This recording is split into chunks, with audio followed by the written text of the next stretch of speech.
जय श्री राम दोस्तों। हाल ही में पार्लियामेंट में कुछ नए बिल्स पास हुए, जिसमें से कुछ बिल्स वुमेन सेफ्टी के लिए भी थे। उसमें से एक बिल था जहां पे रेपिस्ट के अगेंस्ट जल्द से जल्द एक्शन लेने की मांग की गई, और दूसरा था जहां पे लड़कियों को जो भी लड़के नाम बदल के परेशान करते हैं, उनको हरास करते हैं, उनके अगेंस्ट भी स्ट्रिक्ट एक्शन लिया जाए। क्योंकि हमारे सनातन भारत में ऐसा कहा जाता है और ये हमारे संस्कार रहे कि यत्र नार्यस्तु पूज्यन्ते रमन्ते तत्र देवता यत्र तास्तु न पूज्यन्ते सर्वास्तत्राफला हक्रिया। इसका मतलब यह है कि जिस स्कूल में नारियों की पूजा की जाती है, अर्थात उनका सत्कार होता है, उनको एक रिस्पेक्ट मिलती है, उस स्कूल में दिव्य गुण, दिव्य भोग और उत्तम संतान होता है। और जिस स्कूल में स्त्रियों की पूजा नहीं होती, वहां जानो उनकी कितनी भी मेहनत हो, कितनी भी पूजा पाठ कर लो, वो निष्फल ही रहेगी। बलात्कार, रेप, ये हमारे देश का एक ऐसा कड़वा और घिनौना सच है जो कोई एक्सेप्ट करना नहीं चाहता, लेकिन ये होता है, जिसके अगेंस्ट भूतकाल हो, वर्तमान हो या भविष्य में भी कभी भी लोग यही चाहेंगे कि ऐसे बलात्कारियों को, ऐसे हैवानों को सख्त से सख्त सजा मिले। और जिसका अगेंस्ट ये जो स्ट्रिक्ट एक्शन गवर्नमेंट ले रही है, उसके लिए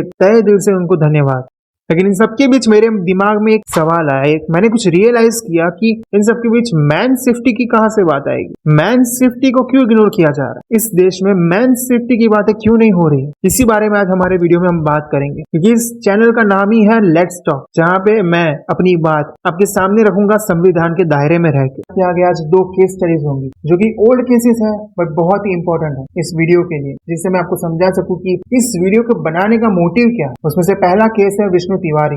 ऑफकोर्स आप में से कुछ लोग जानते होंगे, कुछ लोग नहीं भी जानते होंगे, तो उन्हें बता दूं कि ये यूपी में रहने वाले ऐसे व्यक्ति हैं जिनकी लाइफ के 20 साल जेल में गुजरे एक फॉल्स रेप केस के चक्कर में। लाइफ के 20 साल, आप सोचिए, लाइफ के 20 साल आपके जेल में गुजर रहे हैं, ये जानते हो कि आपने कुछ भी नहीं किया। 23 साल के Vishnu Tiwari normal middle class family में रहते थे। उनकी माताश्री नहीं थी, उनके पिताजी थे और उनके 2 छोटे भाई थे। उनके ऊपर एक उन्हीं के पड़ोस के गाँव की औरत ने उन पर रेप केस लगा दिया, उन पे SC/ST के चार्जेस लग गए। विष्णु को पुलिस ने पकड़ लिया और उन पे केस लगा और उन्हें उम्र कैद की सजा दी गई 2001 में। 2001 से लेकर 2020 तक जेल में रहे और हाल ही में 2021 में उन्हें हाई कोर्ट ने बाइज्जत बरी किया, ये कह के कि उनके ऊपर जितने भी आरोप लगे वो सबके सब झूठे हैं और एक फर्जी केस में उनको फंसाया गया। 23 साल के विष्णु तिवारी 43 साल की एज में जेल से बाहर आए। तब तक उनकी जवानी जीवन उनकी माताजी नहीं थी, पर उनके पिताजी का भी निधन हो चुका था। 20 साल में वो इंसान अपना सब कुछ खो दिया, लेकिन अब उस औरत का क्या जिसके पास पैसे थे और उसने उन पैसों से एक फॉल्स रेप केस कर दिया और उन्हें इस चीज के लिए कोई भी सजा नहीं मिली। यही मेरा सवाल है कि लड़कों की सेफ्टी का क्या, उनके लिए कोई स्टेप्स क्यों नहीं लिए जाते? क्योंकि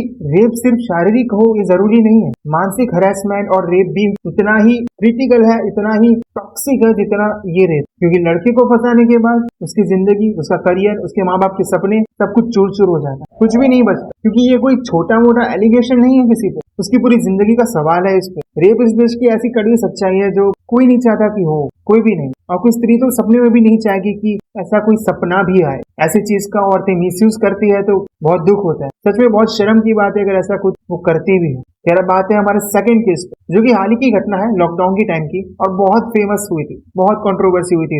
मेन स्ट्रीम मीडिया ने भी इसको हाईलाइट किया था। बॉयज लॉकर रूम, दिल्ली की ये घटना थी। शायद थोड़ा थोड़ा आपको याद आ रहा होगा, जिनको नहीं पता उनको बता दूं कि 2020 में कुछ स्क्रीनशॉट वायरल हुए थे। एक लड़की ने कुछ स्क्रीनशॉट ट्विटर पे डाल दिए थे, जिसमें कुछ लड़के रेप थ्रेट्स की बातें कर रहे थे, लड़कियों की बॉडी शेमिंग कर रहे थे। उस ग्रुप में बहुत ही घिनौनी चीजें हो रही थी। उस ग्रुप में माइनर लड़कियों की इमेजेस शेयर की जा रही थी, इंक्लूडिंग देयर न्यूड, और ये सब दिल्ली के बहुत ही पॉश फैमिली के स्टूडेंट्स कर रहे थे, मतलब एजुकेटेड फैमिली से आ रहे थे सब। एक एजुकेटेड बैकग्राउंड से आने के वाले ये बच्चे ये सब कर रहे थे, और उस ग्रुप का सिर्फ लड़के नहीं थे, लड़कियां भी थी। लड़कियों के बारे में ऐसे गंदे कमेंट्स देख के, ऐसी बातें देख के उस ग्रुप में एक लड़की ने उसके स्क्रीनशॉट ले लिए और उसे ट्विटर पे ट्वीट कर दिए। अब ये टॉपिक इतना बड़ा था कि ये बहुत जल्दी वायरल भी हो गया, और ये सिर्फ सोशल मीडिया तक नहीं रहा, इसको मेन स्ट्रीम मीडिया ने भी हाईलाइट किया। इस सब से बहुत लोगों में आक्रोश था और बहुत जगह चर्चा हो रही थी, और ये सब देख के उस ग्रुप के एडमिन ने उस ग्रुप को डिलीट कर दिया। और इतना सब होने के बाद भी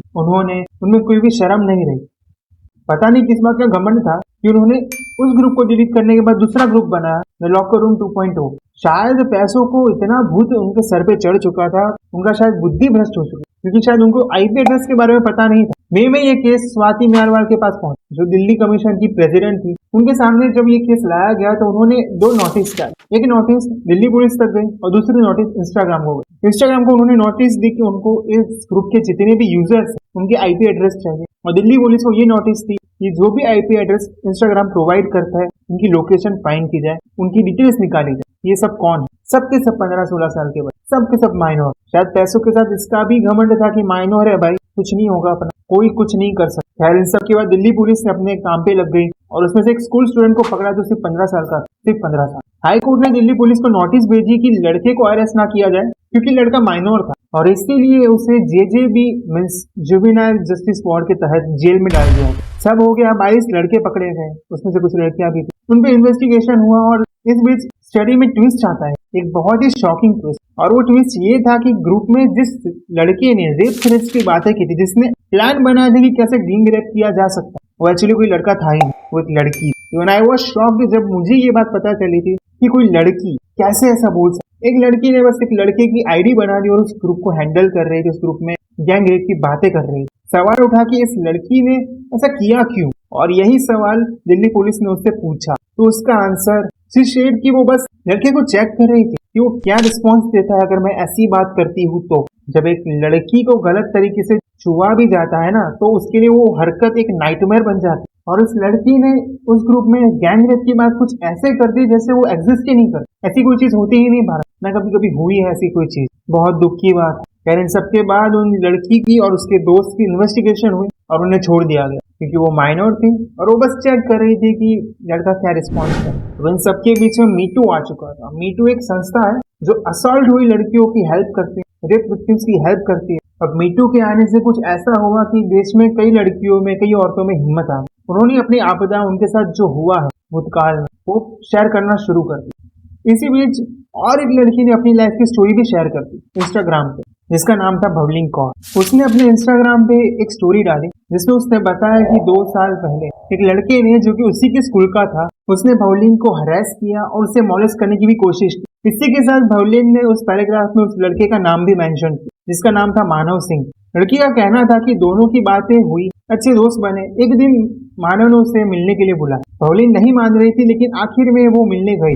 जब वो उसे मिलने गई तो मानव उसे गलत तरीके से टच कर रहा है, ऐसा भवलिन का कहना है। वो उसे ऑलमोस्ट रेप ट्राई कर ही चुका, बट फॉर्चुनेटली वो वहां से भाग गई और अपने घर में जाके छुप गई। लड़की जानती थी कि उसकी ये स्टोरी शायद फेमस होगी, लेकिन इतनी ज्यादा होगी उसको इसका अंदाजा नहीं था। पर दूसरी तरफ की कहानी क्या थी ये किसने शायद जाननी चाहिए भी नहीं। मानव अपने दोस्तों को, अपने रिश्तेदारों को, अपने मम्मी पापा को, सबको बताता रहा कि उसने ऐसा कुछ भी नहीं किया। लेकिन जब उसने देखा कि कोई मान ही नहीं रहा उसकी बात को, तो आखिर में उसकी साइड किसी ने जानी भी नहीं और उसने सुसाइड कर दिया। माँ बाप ने अपने बच्चे को खो दिया। And you know the worst part of the story, Bhavleen ने जो भी कहा था, जो भी स्टोरी में लिखा था, वो सब झूठ था for some likes and follow. और उसने एक स्टेटमेंट भी दी आफ्टर मानव डेथ की अगर वो इस प्रेशर को नहीं से झेल सकता और वो सुसाइड कर दिया तो उसमें भवलिन का कोई भी हाथ नहीं है। और इस चीज का उसे कोई ना दुख है ना सिंपैथी, कुछ भी नहीं। ऐसा उसने लिखा तो नहीं, बट उसने एक वीडियो डाला था आफ्टर मानव डेथ, और उस वीडियो को देख के ऐसे ही लग रहा था कि वो सिर्फ अपना उल्लू सीधा करने के लिए वो वीडियो बनाया और उसके बाद उसको